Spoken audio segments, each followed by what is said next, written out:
Bonjour à tous, ici Piero San Giorgio. Aujourd'hui, tranche de vie à propos du père Pierre Pascal. Pierre Pascal nous a quittés le 10 août 2013, il y a déjà 12 ans. Et c'est quelqu'un qui a marqué beaucoup ma vie d'adolescent, puisqu'il était mon prof de français et d'anglais, avec son accent du sud-ouest, formidable, à l'Institut Florimond à Genève, où j'ai fait mes études secondaires. Et il a été mon prof de français, donc, enfin pas que le mien évidemment, de la classe de seconde à la classe de terminale, donc 3 ans, français et anglais.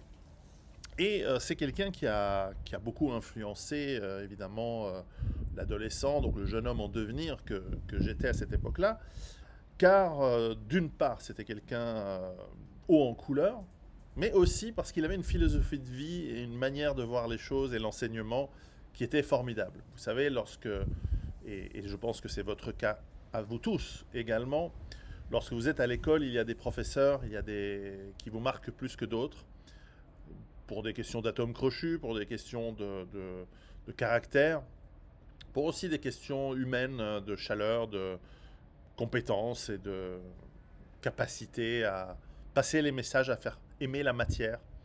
Et, euh, et parfois, il y a des professeurs qui sont capables de vous faire raisonner, je pensais à raisonner dans les deux sens du terme, raisonner votre intelligence mieux que d'autres. Voilà, il y a des gens plus pédagogues, plus doués.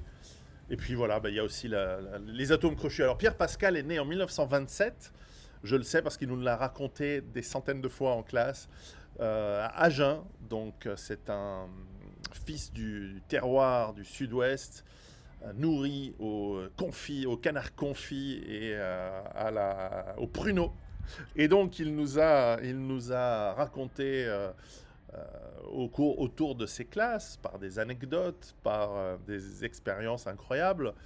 Enfin, en tout cas, il nous a raconté ses expériences incroyables lorsqu'il était jeune et qu'il faisait de la boxe et qu'il faisait du rugby, comme tout bon Français du Sud-Ouest, bien nourri, avec nous, on mange comme des hommes, nous, etc. Je ne sais pas faire l'accent, je suis très mauvais pour faire les accents, mais il nous régalait de ces histoires. Alors pour la petite histoire, lorsqu'on a commencé à l'avoir comme prof, on n'avait pas un lien de familiarité du tout avec lui, on n'avait pas cette proximité qui s'est développée avec les années, parce que c'était un professeur qui savait tenir sa classe. Je me souviens très très bien que bien qu'il avait la réputation d'être éminemment sympathique à travers l'école, lorsque de troisième nous sommes passés en seconde, nous sommes arrivés dans cette classe et la dynamique des élèves est toujours la même, c'est-à-dire il y a les fortes têtes, il y a les élèves un peu dissipés, il y a les plus rigolos, et puis il y a les studieux et attentifs. Bon, moi je suis un petit peu entre les deux. Et donc, lorsque nous asseyions en classe, eh bien, l'un des élèves qui était le plus sympathique d'ailleurs, le plus populaire, mais aussi le plus, pas dissipé, mais je trouve il n'était pas très dissipé en fait, Marc, encore une fois Marc, qui lui aussi nous a quittés il y a quelques années, eh bien, a évidemment parlé avec un de ses voisins, c'était pas moi, mais un de ses voisins dans la classe. Et dès le premier cours de français avec Père Pascal, eh bien, il a commencé à choper, il a évidemment entendu et vu parler Marc, et il l'a massacré verbalement pendant 45 minutes, pendant tout le cours. Et tu te sens très seul quand pendant 45 minutes, le prof, 1m80, bien costaud, il te massacre. Alors, sans jamais dire de gros mots, sans être insultant, il disait, vous, monsieur, là-bas au fond, je sais qui vous êtes, j'ai fait ma petite enquête sur tous, je sais, et vous savez, avec moi, ça ne se passera pas comme ça se passait avant, et je ferai en sorte, si vous continuez à faire le malin dans ma classe, que non seulement vous ratiez tous vos examens, mais donc l'équivalent du bac, c'est la matu en Suisse, votre matu, vous l'échouerez tout le temps, et je ferai en sorte que dans toutes les autres écoles, on vous connaisse, que là aussi, on vous fasse échouer, et que les examinateurs jamais ne vous tolèrent, parce que si vous êtes un petit plaisantin avec moi, vous serez un petit plaisantin toute votre vie, et je ferai en sorte que votre vie soit un échec du début à la fin. Enfin bref, il te massacre comme ça pendant 45 minutes. C'est très très long, 45 minutes. C'est même extrêmement cruel. Résultat, on entendait les mouches voler. Et d'ailleurs, il n'a jamais plus eu besoin de hausser le ton ou de faire de la discipline. Euh, il avait juste besoin de dire, bon, bah, chuchote, ça suffit. Mais c'était aussi parce qu'il avait marqué la dominance dès le départ, et donc il n'a plus eu besoin de le faire après. Donc d'un point de vue pédagogique, c'était très très intelligent. Alors il avait le moyen de le faire. Alors évidemment, il nous racontait plein d'histoires. On n'a jamais su si c'est des histoires vraies ou pas, mais il nous expliquait par exemple que lorsqu'il était à l'armée, donc au début des années 50, avant de devenir aumônier militaire, il était aussi boxeur. Et il a boxé pour l'armée française, j'imagine, dans les années 50. S'il est né en 1927, et il a eu 20 ans en 1947, donc il a dû être dans l'armée à cette époque-là. Il nous a expliqué aussi qu'il avait tué des Allemands pendant la guerre. Donc, bon, tu te dis, alors admettons que ce soit en 1943-44. Mettons 44. S'il est né en 1927, 37, ça fait 10 ans. Euh, Ça fait 13 ans en 1940. 17 ans en 1944. C'est possible. C'est possible. Alors, est-ce qu'il a été maquisard ou est-ce que c'est un de ces nombreux résistants qui se sont. Voilà. Qui se sont déclarés en 1946, enfin je veux dire en 1945, enfin je veux dire en 1944, ça on ne saura jamais. Mais en tout cas, il nous impressionnait parce que quand même un prof qui te dit, moi j'ai tué mon premier Allemand à 15 ans.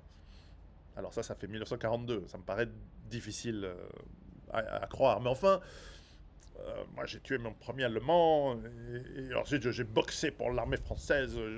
Et le mec était assez costaud, il avait des grosses paluches et tout. Mais il était éminemment sympathique, il nous racontait plein d'anecdotes de l'époque de mai 68 qu'il ne portait pas dans son cœur, hein. Déjà en tant que père catholique, je l'ai vu même donner la messe, donc il y avait une autorité naturelle chez cette personne, mais aussi une autorité du fait d'être professeur et du fait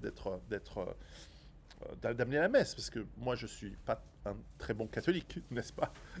Je suis un catholique à tendance ultra païenne et à tendance euh, voilà, réfléchis pas toi-même. Mais en revanche, c'est quand même, surtout la messe en latin, c'est quand même un beau moment, c'est quand même un rituel qui est intéressant, plus que la doctrine d'ailleurs, et à laquelle j'ai toujours plaisir à participer encore aujourd'hui.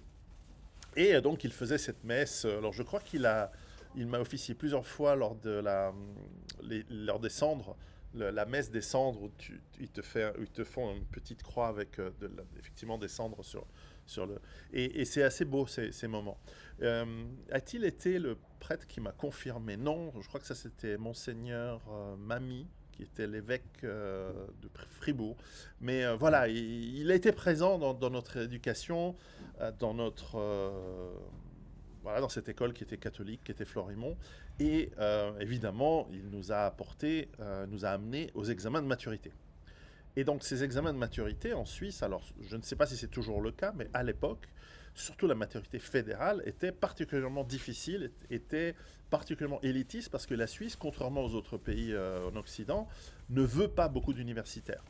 La Suisse a un excellent, et toujours, ça c'est toujours le cas, un excellent système d'apprentissage, c'est-à-dire de formation professionnelle, qui amène des jeunes, à partir de l'âge de 16 ans en général, à développer des compétences professionnelles techniques pointues, que ce soit dans l'électronique, la plomberie, je sais pas que ça, la palefrenière. Il y a énormément de filières et qui sont très prisées et qui te permettent d'ailleurs d'avoir de très bons métiers, très bien payés, et même une progression professionnelle.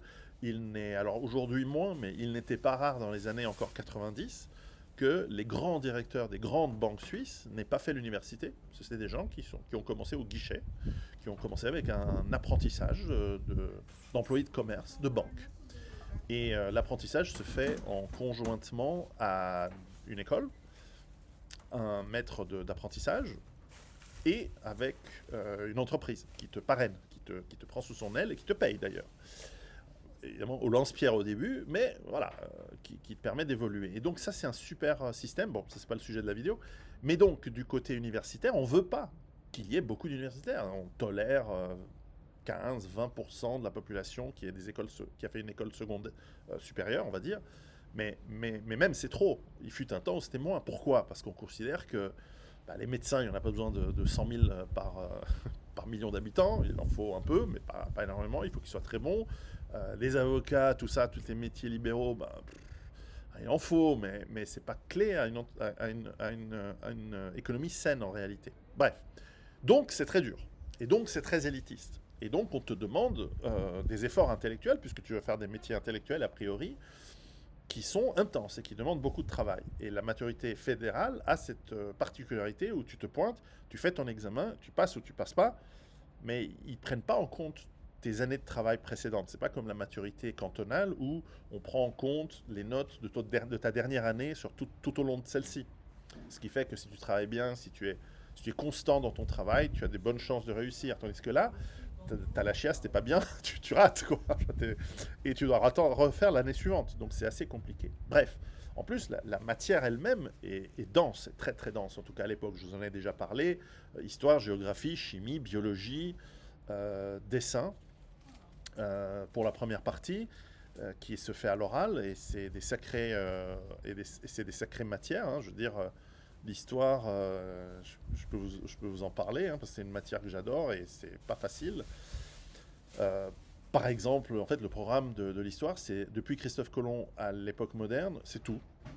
Tout. Et la question, ça peut être, parlez-moi de... Alors, une des questions que tu peux avoir, moi j'ai eu de 1923 à... Non, de 1919, non, de 1917 à 1923, la politique économique de l'Union soviétique. Tu as 5 minutes. Et tu dois savoir. Hein. Tu peux pas juste dire oui, la Russie, c'est un grand pays d'Asie. Non, non, tu dois savoir. Tu as 5 minutes pour parler de la politique économique russe entre. C'est première question en histoire. Deuxième question, c'est un sujet spécial que tu choisis. C'est, en l'occurrence, moi, c'était les Aztèques. Question, 5 minutes. Explique-moi la religion des Aztèques. T'as intérêt à le savoir. Hein. Troisième question, sur l'histoire suisse. L'histoire suisse depuis la nuit des temps jusqu'au coffre-fort rempli d'or. Ma question, c'était depuis les Huguenots jusqu'à maintenant, donc c'était en 87, la première partie, je l'ai passé 88, la politique d'asile de la Confédération suisse. T'as intérêt à savoir tout ce qui s'est passé depuis les Huguenots et jusqu'à maintenant. Donc tu vois le truc, donc le travail n'est pas juste de savoir, mais c'est de savoir répondre vite et de faire le tri entre un sujet qui est éminemment vaste. J'ai eu un pote, alors lui, il aurait une question alors moi, j'ai des bonnes notes, mais lui était encore meilleur que moi, mais il a eu une question que moi, je n'aurais pas su répondre parce que sa question, c'était l'Autriche-Hongrie de François Joseph. François Joseph, il a eu un règne très long. Bref, vous voyez le topo. Et donc, en français et en anglais, on devait présenter des livres, on devait faire des rédactions qui nous poussaient à faire et qui corrigeaient sévèrement toutes les semaines. Donc, toutes les semaines, quand je vois mes gosses qui font une ou deux rédactions par année, nous, on en faisait une par semaine. C'était 4 heures. Hein, 4 heures t'as 4 heures pour la faire. Et alors, on la faisait à la maison, mais de temps en temps, on avait des examens. Et les rédactions, c'est comme vous en France. D'ailleurs, je pense que, en l'occurrence, en français, vous avez un programme pour les Français qui m'écoutent, qui est quand même meilleur que celui suisse, qui va plus loin. Donc, il y a quand même des matières où vous êtes meilleur en France. C'est évident. Mais bon, c'était quand même des sacrées rédactions, puis il fallait présenter des livres. Alors, je me souviens toujours qu'en début de classe de seconde, donc, il nous a filé une liste à chacun, donc un stencil, c'est avant les photocopies. Oublie, on sniffait la colle, on sniffait le stencil. Donc, il filait un stencil à tout le monde en disant voilà la liste de 100 livres qu'il faudrait avoir lus pour la fin de la classe terminale. Donc, tu as 3 ans pour lire 100 livres, alors sur lesquels tu choisis 6 livres qui sont ces livres que tu présentes. Alors moi je me souviens très très bien, c'était La condition humaine de Malraux, parce qu'il faut aussi les répartir sur différentes époques. L'étranger de Camus, parce qu'il t'a droit à 2 livres pour le XXe siècle. Un livre du XIXe siècle, pour moi c'était le Père Goriot, je crois, de Balzac. Oui, je sais de Balzac, ça je suis sûr, mais est-ce que c'était le Père Goriot? Oui, je crois que c'était le Père Goriot. Ouais, bon. Et puis ensuite, il fallait un livre du 18e, et en ce qui me concerne, c'était, je ne sais plus si c'était un Diderot ou Molière. Non, le Molière, il était forcément. Molière, c'est 17e. Donc, Molière, j'avais pris les Précieuses Ridicules. Je crois bien, c'est il y a longtemps, hein. Putain, c'est il y a 15 ans. Il y a 20, qu'est-ce que je dis, il y a 40 ans bientôt. Et il y en a un du 18e. je me souviens plus, c'est la religieuse de Diderot que j'ai détestée ou si c'était un autre. Bon, là, la mémoire fait le flanche avec les années. Et donc tu devais bosser ces livres et tu le bossais avec lui et donc tu devais travailler à comprendre le fond, réfléchir, expliquer, lire évidemment correctement parce que tu avais un examen écrit et oral. Alors je me souviens très bien il nous préparait, la manière dont il nous préparait aux examens, c'était qu'il avait avec ces années, puisque je crois il a travaillé comme prof de français depuis les années 70. Donc il avait 20 ans d'expérience où à chaque examen, il notait évidemment les questions. Donc chaque fois qu'on sortait d'examen, il disait qu'est-ce qu'on t'a posé comme question et il notait dans un calepin parce que ça lui permettait de préparer, parce que les questions le reviennent, c'est toujours un peu les mêmes qui reviennent. Euh, pour les dissertations, pour les questions sur la littérature et les analyses de texte. C'est toujours un peu les mêmes thèmes, un peu les mêmes, voire même les mêmes questions et les mêmes textes qui reviennent d'une année à l'autre. Et ils nous connaissaient, les examinateurs, ils disaient ah oui, alors tu vas voir tel examinateur, alors lui, alors fais attention, il aime bien le XVIIe siècle, lui c'est Rabelais, c'est un spécialiste de Racine. Bon, ok, alors toi tu bosses sur Racine, sur le truc. Si t'en as un autre, il dit ah non, lui son truc c'est Sartre, c'est enculé, enculé de Sartre. Alors tu bosses sur Sartre, alors tu as lui clos et tout et tout. Enfin voilà l'existentialisme et tu bosses là-dessus. Et donc tu fais ce genre de préparation avec lui et sur 3 ans tu gagnes de l'affection parce que c'est un monsieur qui a du caractère, qui est profondément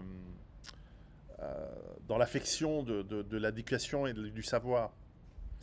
Et c'est seulement après que tu te rends compte que même l'aspect des comment dire, la foi et de l'aspect religieux n'est que très accessoire par rapport à à ce fond d'éducation et de savoir qu'il essaie de te passer. Et plus que d'éducation et de savoir, c'est la méthode d'apprentissage qui compte, c'est-à-dire le fait d'aller creuser un sujet bien profondément. Je me souviens que lors d'une réunion avec les parents, évidemment, mes parents sont allés le voir et ils disaient oui, alors votre fils, il est structuré comme un Allemand, hein, c'est un vrai Bosch mental. Un Bosch mental, c'est-à-dire que moi j'aime bien structurer à l'écrit. À l'oral, je divague à l'italienne, mais je suis structuré mentalement pour aller fondamentalement. Alors, point 1, point 1A, point 2, B, point, pour amener une truc. Et lui, il rigolait de ça, parce qu'il dit il manque de poésie, hein, Pierrot. Bref, mes parents l'avaient même invité une fois, je me souviens très bien, dîner à la maison, c'était rigolo. Et il était très gentil en privé en plus. Et c'était quelqu'un qui était toujours ouvert, on pouvait aller le voir si on avait des problèmes, des questions, même des problèmes avec d'autres profs. Moi, je sais qu'une fois, je me suis pris de grippe et inversement avec un prof. Et je suis allé lui demander conseil. Je dis oui, voilà, ça se passe pas bien parce que c'était un peu il chapeautait un peu tout le monde, enfin la classe. Et donc c'était un peu notre représentant lorsqu'on avait un problème avec la direction. Et en plus, on s'était fait gauler avec d'autres élèves parce qu'on avait créé un magazine clandestin dans l'école et on avait l'illusion d'être des résistants à l'oppression totalitaire de la direction de l'école, qui était quand même assez religieuse et tout. Et dans ce magazine, les profs étaient tous caricaturés et dessinés en officiers SS. Et on avait des articles délirants, etc. Et bon, plusieurs dessinateurs, dont Marc, avaient quand même fait des dessins qui étaient... Alors la caricature des profs, ça passait très bien. Mais lorsque c'était limite blasphématoire dans une école catholique, là, il y a eu quand même convocation chez le directeur qui nous expliquait que c'était quand même pas normal qu'on ait le zizi qui nous démange à ce point-là, parce qu'il y avait quand même des trucs un peu ces trucs d'adolescents, quoi. Mais, mais donc, il a intercédé en notre faveur pour dire oui, bon, on a dû arrêter, mais c'était sympa. Mais on n'a pas eu de punition plus que ça. Ils nous ont dit bon, écoutez, bonne initiative, mais bon, voilà, on est ici pour bosser, on n'est pas ici pour faire des trucs extracurriculaires. On a passé la matu, petite anecdote rigolote, il l'avait toujours avec lui dans sa mallette lorsqu'on passait les examens, de l'armagnac ou du cognac, je crois que c'était l'armagnac, parce que, voilà, il savait que le stress peut nous faire perdre les moyens. J'en parle dans Survivre à la peur numéro 2. C'est une petite anecdote comme ça, où avant l'examen, je me souviens très bien qu'avant l'examen de maths, en plus c'était la matière que je craignais, que je redoutais le plus, et d'ailleurs c'est celle où j'ai la plus mauvaise note. Mais malgré tout, le petit coup de gnôle à 17 ans, totalement illégal, avant d'aller dans l'examen, tout d'un coup, ça te donne ce petit coup de fouet qui délie un peu ta langue et qui te permet de ne pas être paralysé. Et, euh, et c'était un petit plus. Donc c'était assez rigolo. Et donc il nous a accompagnés pendant nos études. Et puis, bien entendu, après les études, on perd le contact. On pouvait le revoir au dîner annuel des anciens élèves. Mais surtout, lorsqu'il a pris sa retraite, il est devenu abbé à Compesières, qui est une petite commune de la. C'est en plus un lieu-dit qu'une commune, je crois, de Genève. Et il avait d'ailleurs officié le mariage de notre ami Marc et de son épouse, donc, avant qu'il divorce, lui aussi. Et, et donc, c'était sympa de le revoir officier une messe. Et puis, ben voilà, on se croisait parfois dans la rue. Ah, Pierre Pascal, il dit, oh Pierrot, comment tu vas? Tout. Et voilà, ben, l'âge arrive, 86 ans, il est parti. Et il reste, il y a des gens comme ça, des profs, je suis sûr que vous en avez aussi, laissez votre commentaire ci-dessous, qui, lorsque vous étiez au lycée, au collège, etc., vous ont marqué par leur savoir-faire, leur pédagogie, leur connaissance, peut-être leur gentillesse aussi. Les cons, on en a tous eu des mauvais profs et on les oublie assez vite en fait. Mais les bons, ils marquent et ils nous marqueront longtemps. Donc c'est ça la noblesse et la beauté de ce métier de prof, qui est de pouvoir, lorsque vous faites bien votre travail, marquer des gens pour toute leur vie et de laisser une trace euh, qui compte et qui permettra de transmettre pour peut-être plusieurs générations des connaissances, des savoirs, des pensées. En tout cas, voilà, je voulais transmettre cette tranche de vie. Ça faisait longtemps que je voulais la faire, celle-là. Et salut Pierrot.